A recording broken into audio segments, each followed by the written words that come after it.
السلام عليكم، كي دايرين؟ بخير؟ لاباس عليكم؟ كي دايرين مع الصحه؟ نتمنى تكونوا بخير وعلى خير. مرحبا بكم في قناه روتينات مريم. اليوم ان شاء الله هنحضر واحد السفه بريستيج اللي كتجي صراحه رائعه لا في المنظر ولا في المذاق. نخليكم مع الطريقه. غنبداو بتحضير الدجاج. هو الاول غنحتاجو الدجاج كيبقى على حسب عدد افراد الاسره. غنحتاجو شويه ديال القرفه، شويه ديال السكينجبير، شويه ديال الخرقوم، وشويه ديال البزار والملحه وزعفران داما. يمكن لكم تستعملوا زعفران حر، وجوج معالق كبار ديال سنيده، وجوج فصوم ديال الثومه، وكاس صغير مخلط ما بين الزيت البلديه والزيت الروميه، وقبيطه ديال القزبر ومعدنوس انا شديتهم وعقدتهم، وبصله مشلضه. هنا درت 4 ديال البصلات. صافي نجيبوا واحد الكوكوز او طنجره. دابا نخوي الدجاج، نحط الدجاج ديالي،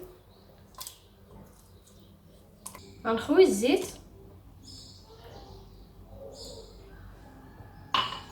نديرو الثومه وجوج معالق ديال سنيده. علاش كنديرو السنيده؟ باش كتجينا المرقه معلكه. اللي ما بغاش يدير ما يديرهاش، واللي بغى يدير العسل يدير. نديرو واحد المعلقه ديال البزار،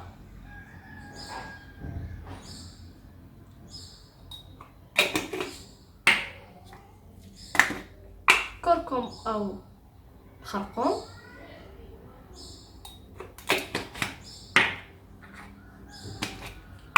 سكينجبير. يمكن لكم تستعملوا السمن، انا ما عنديش بزاف مع السمن، حتى السمن كيعطي نكهه زوينه. نديروا شويه ديال القرفه، وهاد القبيطه ديال المعدنوس. هاد المرقه ما غنحتاجوش كاع نديرو فيها الماء، حيت غنطيبوها على نار مهيله. كنأكد ان النار تكون مهيله في مره. نزلنا الملحه، نديرو البصله،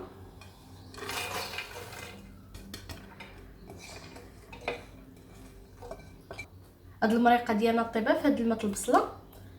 نزيدو عليها هاد ضويمه الزعفران، حتى هي كتعطي نكهه زوينه.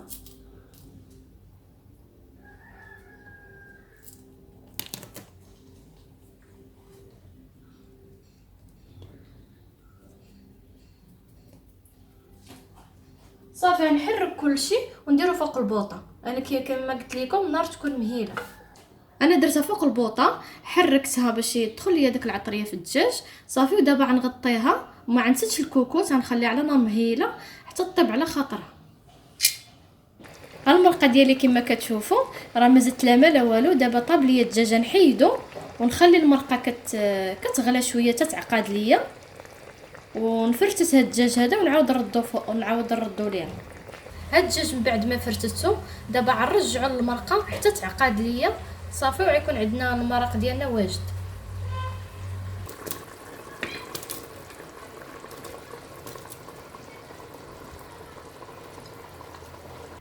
غنبداو بتحضير السفه. انا درت كيلو، يمكن لكم تزيدوا او تنقصوا. غنحتاجو الزيت وشويه ديال الملحه. دابا غندير شويه ديال الملحه،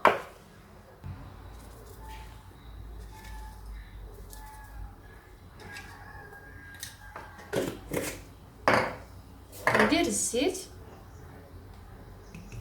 غير الجهد اللي تلبس ليا هاد الشعريه ديالي. صافي ونبدا نخلط غير بشويه بهاد الزيت والملحه.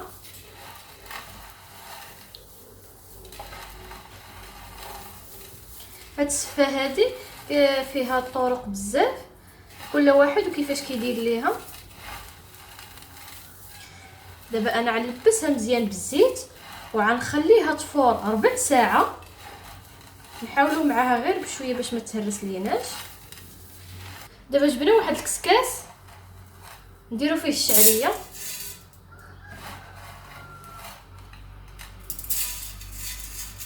دابا نديروها فوق البوطه حتى تبدا تبفور لينا، عاد نحسبوا ليها ربع ساعه. انا درتها فوق البرمه، دابا نخليها تطفور ليا عاد نحسب ليها ربع ساعه.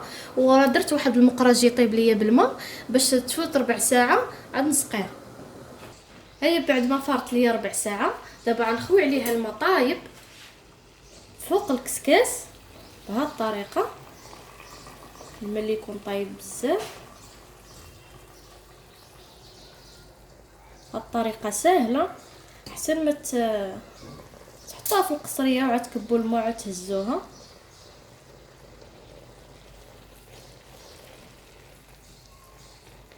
صافي، ودابا عاد نخويها في القصريه. بعد ما خويت عليها الماء دابا غنخويوها هي بشويه فوق القصريه.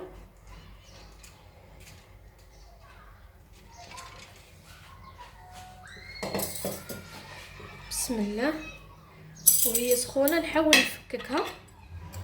من الاحسن نستعمل جوج فرشيطات كيسهل عليا الامر مع حيت سخونه. صافي غنفككها ونرجعها عاوتاني للكسكاس لمده ثلث ساعه.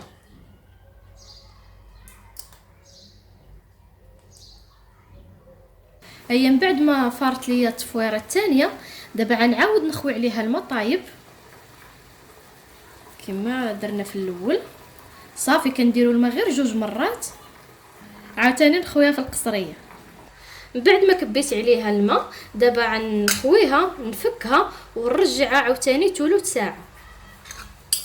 من بعد ما فورنا التفويره الثالثه ندير ليها واحد كاس ديال الحليب وشويه ديال الزبده نباتيه وواحد شويه ديال سنيده. انا ما كنديرش سكر كلاصي، كندير حيت السكر كلاصي كيعجل لينا الشعريه. غندير جوج معالق ديال السكر خاشن. صافي نخوي هذا الحليب هكا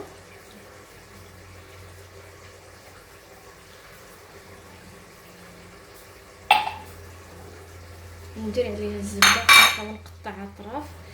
اذا درنا الزبده دابا كتجينا لذيذه.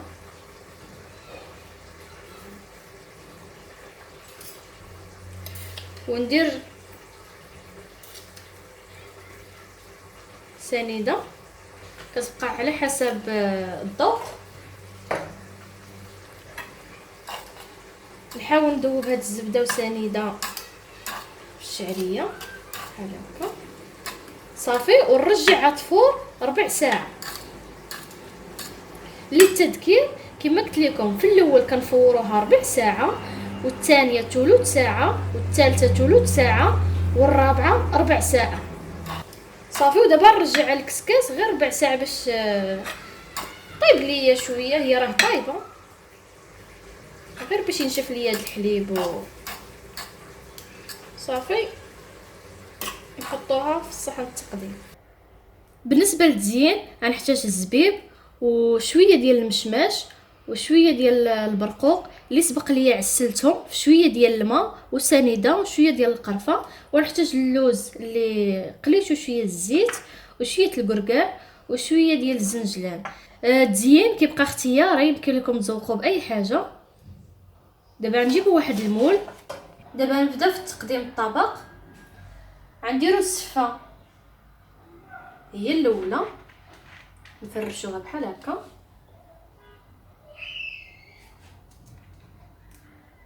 ونحاولوا نضغطوا عليها شويه باش تشد لينا الفورمه ديال المول. دابا نجيبوا الدجاج نحطوه من الفوق بهذا الشكل.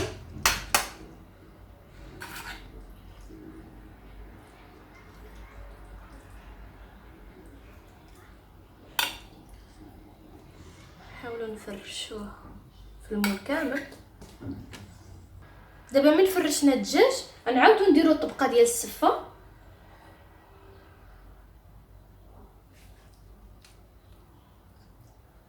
بهذا الشكل.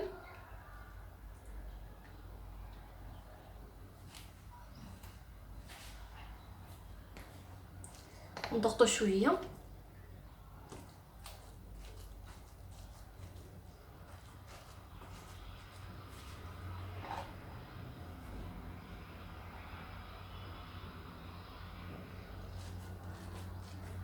دابا نبداو بالتزيين. نجيبو هاد الزبيب اللي عسلنا نديروه دائره، نحاولوا نقادو هاد الدائره. دابا نبقى نحط المشماش ونخلي لي سباس باش ندير البرقوق بحال هكا. دابا نجيب البرقوق وغنفندو في الزنجلان نحطو هنا.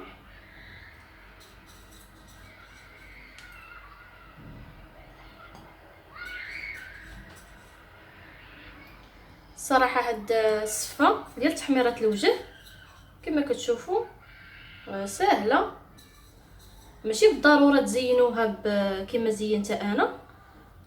يمكن لكم ديروا غير القرفه والسكر كلاصي كافي. دابا نجيب الكركاع ونحطو فوق هذا المشماش.